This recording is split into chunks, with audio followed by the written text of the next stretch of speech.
আসসালামু আলাইকুম। ICT with Sonia পেজে সবাইকে স্বাগত জানাচ্ছি। আ উচ্চ মাধ্যমিক পর্যায়ের আইসিটি বিষয়ের পঞ্চম অধ্যায়ের অ্যারে বিষয়ের আরো একটি সি প্রোগ্রাম নিয়ে আজকে আলোচনা করব। আজকের আলোচ্য বিষয় হচ্ছে নির্দিষ্ট সংখ্যাগুলোকে অ্যারেতে নিয়ে প্রদর্শন। এই সি প্রোগ্রামটাতে আমরা অ্যারে ব্যবহার করে কিছু সংখ্যাগুলোকে পার্টিকুলার কিছু সংখ্যাগুলোকে প্রিন্ট করব বা প্রদর্শন করব। আমার অ্যারে সংক্রান্ত আরো ২ টা ক্লাস আমরা অলরেডি করিয়েছি। একটা হচ্ছে অ্যারে কি, অ্যারে কিভাবে কাজ করে, অ্যারেতে নাম্বারিংটা কিভাবে কাউন্ট করা হয়, কিভাবে অ্যারেতে আমরা ইনপুট দিতে পারি, ইনপুট নিতে পারি এবং প্রিন্ট করতে পারি এবং নির্দিষ্ট সংখ্যাগুলোকে অ্যারেতে নিয়ে কিভাবে যোগ করতে পারি। খুব ভালো হয় যদি ওই ক্লাসগুলো আপনারা করে আসেন, তাহলে এখনকার টপিকটা বুঝতে আমাদের জন্য আরো সহজ হয়ে যাবে। আমরা সরাসরি প্রোগ্রামে চলে যাই। নির্দিষ্ট সংখ্যা বলতে এখানে কিছু সংখ্যা পরীক্ষায় অবশ্যই উল্লেখ থাকবে। সেই সংখ্যাগুলোকে আমাদের অ্যারেতে নিয়ে প্রদর্শন করতে হবে। তো আমাদের অঙ্কের সুবিধার জন্য আমরা এখানে কিছু র‍্যান্ডম সংখ্যা ধরে নিই। লেটস সে 5, 2, 9 তিনটা র‍্যান্ডম সংখ্যা আমরা নিয়ে নিলাম। আচ্ছা, একটা বড় সংখ্যা নিয়ে নিই 25। তাহলে 25, 2, 9 তিনটি সংখ্যা আমরা নিলাম। এরকম র‍্যান্ডম যে কয়টা সংখ্যা আমাদের দেয়া থাকবে পরীক্ষায়, সেই কয়টা সংখ্যা আমাকে গুনতে হবে আগে। যেমন এখানে আছে 1, 2, 3 এই তিনটি সংখ্যাকে আমাদের প্রদর্শন করতে হবে। যেহেতু তিনটি সংখ্যা আছে, তাহলে আমরা এখানে লিখব A3 এবং আমরা একটু শুরু থেকে আসি, তাই না? আমরা শুরু থেকে আসি। প্রথমে আমরা দুটো হেডার ফাইলকে ডিক্লেয়ার করব, #include stdio.h, #include conio.h। Main ফাংশনে চলে যাব এবং মেইন ফাংশনে গিয়ে আমরা ভেরিয়েবল ডিক্লারেশন লাইনে চলে যাব। এখানে ইন্টিজার i আছে, একটাই কাউন্টার চলক আমরা এখানে নেব i এবং তার সাথে আছে একটা অ্যারে ডিক্লেয়ার করেছি আমরা। অ্যারের ক্ষেত্রে এখানে অ্যারের নাম দিয়েছি a, যে কোনো নাম ব্যবহার করা যাবে, ABCD XYZ অর কোন একটা শব্দ। আমরা আমাদের ইচ্ছা মতো রিলেটেড কোনো টপিক নিতে পারি, সেই সংক্রান্ত কোনো ডেটা নিয়ে, মানে ভেরিয়েবলের নাম নিয়ে তার সাথে আমরা থার্ড ব্র্যাকেটে কত লিখবো, যে কয়টা সংখ্যা আমার প্রশ্নে দেয়া থাকবে ঠিক সেই কয়টা সংখ্যা লিখবো। মানে এখানে আছে 1টা, 2টা, 3টা। সো এখানে লিখবো A3 এবং এই 3টা ভ্যালুকে, যেহেতু ভ্যালুগুলো আমার জানা, তাই এই 3টা ভ্যালুকে আমরা সেকেন্ড ব্র্যাকেটের ভেতরে কমা দিয়ে লিখবো। 25, 2, 9 এই 3টা ভেরিয়েবলকে আমরা কমা দিয়ে লিখবো এবং সেকেন্ড ব্র্যাকেটের ভেতরেই লিখতে হবে, অন্য কোনো ব্র্যাকেট ইউজ করা যাবে না। এখন এইটার মানে হচ্ছে এই প্রথম ভ্যালুটা হচ্ছে A0, দ্বিতীয় ভ্যালুটা হচ্ছে A1 এবং তৃতীয় ভ্যালুটা হচ্ছে A2। ঠিক আছে? এইভাবে অ্যাকচুয়ালি মেমোরির মধ্যে সেভ থাকে এবং এইভাবে সিকোয়েন্সিয়ালি আমরা এটাকে কাউন্ট করতে পারি, A0, A1, A2। এবং আমরা শুরুতেই বলেছিলাম, এর আগেও বলেছিলাম, সেটা কি, অ্যারের ইন্ডেক্সিং শুরু হয় বা অ্যারের নাম্বারিংটা শুরু হয় 0 থেকে। তাই এখানে প্রথম ভ্যালুটা A0, দ্বিতীয়টা A1 এবং তৃতীয়টা A2। ওকে, এখন আমরা সরাসরি ফর লুপে চলে যাব। যেহেতু মানগুলো আমার জানা আছে, আমার কোনো মান এখানে ইউজারের কাছ থেকে নিতে হবে না। যেহেতু আমরা মানগুলো যে মানে পুরোপুরি জানি, সেক্ষেত্রে আমি এখানে printf scanf ইউজ করব না। আমরা সরাসরি চলে যাব ফর লুপে। ফর লুপে আসলে আমরা প্রথমে পাচ্ছি i equal to 0, y 0। আমরা এর আগেও মেনশন করেছি, যেহেতু অ্যারের নাম্বারিং বা ইন্ডেক্সিং শুরু হয় 0 দিয়ে, তাই এখানে আমরা অ্যারের ফার্স্ট i এর মানটা নিয়েছি 0, 1 কিন্তু হবে না এখানে।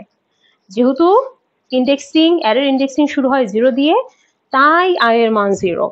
ওকে, এবার i লেস দেন কত হবে? আমরা i এর মানটা 0 এখানে মেনশন করি, i লেস দেন। এখন এই যে মানটা 3, যে কয়টা ভ্যালু আমার প্রশ্নে দেয়া থাকবে, সেই কয়টা ভ্যালুই হবে আমার শর্তের মান। হ্যাঁ, এখানে আমরা লিখবো কি 3। এখানে কিন্তু অবশ্যই ইকুয়াল টু ইউজ করা যাবে না, i লেস দেন 3 ইউজ করতে হবে। তবে যদি কেউ 2 ইউজ মানে ইকুয়াল টু ইউজ করতে চায়, তখন শর্তটা লিখতে হবে i less than equal to 2, এক কমিয়ে লিখতে হবে। ঠিক আছে, এটা আমি লাস্ট ক্লাসে ব্যাখ্যা করেছি কেন, আপনারা ক্লাসে একটু চেক করে নিন। এবার আসি, আমরা যদি মান বসাই 0 লেস দেন 3, শর্তটা কি সত্য? ইয়েস, অ্যাবসলিউটলি শর্তটি সত্য। i লেস দেন 3 কি হবে? 0 লেস দেন 3, শর্তটি সত্য এবং শর্ত সত্য হওয়ার সাপেক্ষে আমরা ভেতরে প্রবেশ করব। printf এ যাব। এখানে যেহেতু একটাই লাইন আছে, printf শর্তের ভেতরে একটাই লাইন আছে, printf এর ভেতরে আছে %d, ai। এ আই মানে হচ্ছে A0, যেহেতু I এর মান 0 তাই এখানে হবে A0। এখন A0 এর মান আমরা কি পাচ্ছি?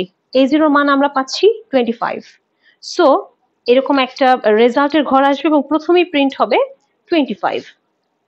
ঠিক আছে, আশা করছি এই বিষয়টা আমরা বুঝছি। আমরা যে অ্যারে ডিক্লেয়ার করলাম, অ্যারে ডিক্লেয়ার করার সময় আমরা যে এখানে তো অটোমেটিক বুঝেই যাচ্ছি যে এটা প্রথম ভ্যালু A0, এটা দ্বিতীয় ভ্যালু A1, তৃতীয় ভ্যালু A2। এখানে যখন AI আছে এবং এখানে এই জিরোর মানটা এখানে বসে যাচ্ছে, অটোমেটিক এখান থেকে ও ভ্যালুটাকে ক্যাপচার করে নিয়ে এসে মানটা বের করবে, ছাপাবে বা প্রদর্শন করবে। আবার আমরা এখানে যেহেতু আর কোনো লাইন অবশিষ্ট নাই, তাই এখান থেকে I++ এ যাবে। I++ মানে I = I+1, I এর মান 1 বাড়বে। I এর মান যেহেতু 0, 1 বাড়লে হবে 1।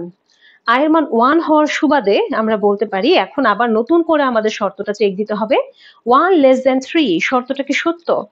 ইয়েস, এবারও শর্ত সত্য এবং শর্ত সত্য হওয়ার সাপেক্ষে আবারও সেকেন্ড ব্র্যাকেটের ভেতরে প্রবেশ করবে এবং সেকেন্ড ব্র্যাকেটের ভেতরে কি পাচ্ছে?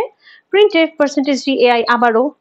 এবার যেহেতু I এর মান পরিবর্তন হয়েছে, তাই এবার এখানেও I এর মান পরিবর্তন হবে। 0 এর পরিবর্তে হবে A1 এবং A1 হওয়ার জন্য এখান থেকে A1 এর মানটাকেও ক্যাপচার করে নিয়ে আসবে 2 এবং প্রদর্শন করবে, রেজাল্টের ঘরে প্রদর্শন করবে।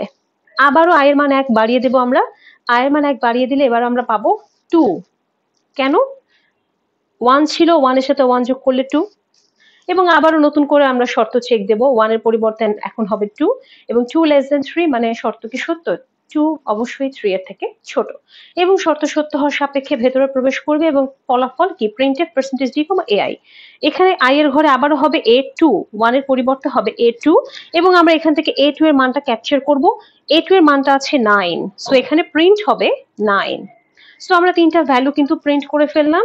এখন কি লুপ শেষ হয়ে যাবে অটোমেটিক্যালি? না, এখানে কিন্তু I এর মান আবারও 1 বাড়বে। I এর মান 1 বাড়ার সাপেক্ষে হবে কত?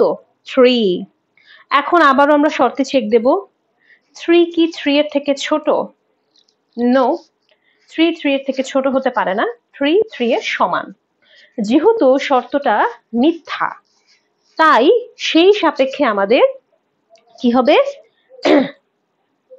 এই লুপের ভিতরে আর প্রবেশ করবে না। শর্ত মিথ্যা হওয়ার কারণে সেকেন্ড ব্র্যাকেটের ভেতরে আর ঢুকতেই পারবে না এবং এর কারণে আর কোনো printf কাজও করবে না। যেহেতু সেকেন্ড ব্র্যাকেটের ভেতরে ঢুকতে পারবে না, তাই সেকেন্ড ব্র্যাকেট ক্রস করে পরের লাইনে যাবে। পরের লাইনে পাচ্ছে get ch এবং get ch পাওয়ার কারণে আর কোনো কাজ হবে না, বের হয়ে যাবে, মানে প্রোগ্রাম শেষ হয়ে যাবে, সোজা কথা। get ch এর কথা এর আগেও বলেছিলাম, get ch মানে get ক্যারেক্টার। এটা আমরা যখন আমরা অন্য একটা ক্লাসে অবশ্যই get ch এর কাজটা দেখাবো। আজকের মতো এখানেই আমার মনে হয় আমি পুরো বিষয়টা ক্লিয়ার করতে পেরেছি।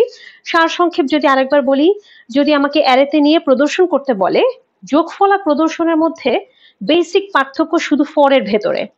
যদি যোগফল বলে তখন হবে s = s + ai, অর্থাৎ এই লাইনের পরিবর্তে তখন আমরা ব্যবহার করব s = s + ai এবং প্রিন্টএফটা তখন এই সেকেন্ড ব্র্যাকেটের পরে হবে।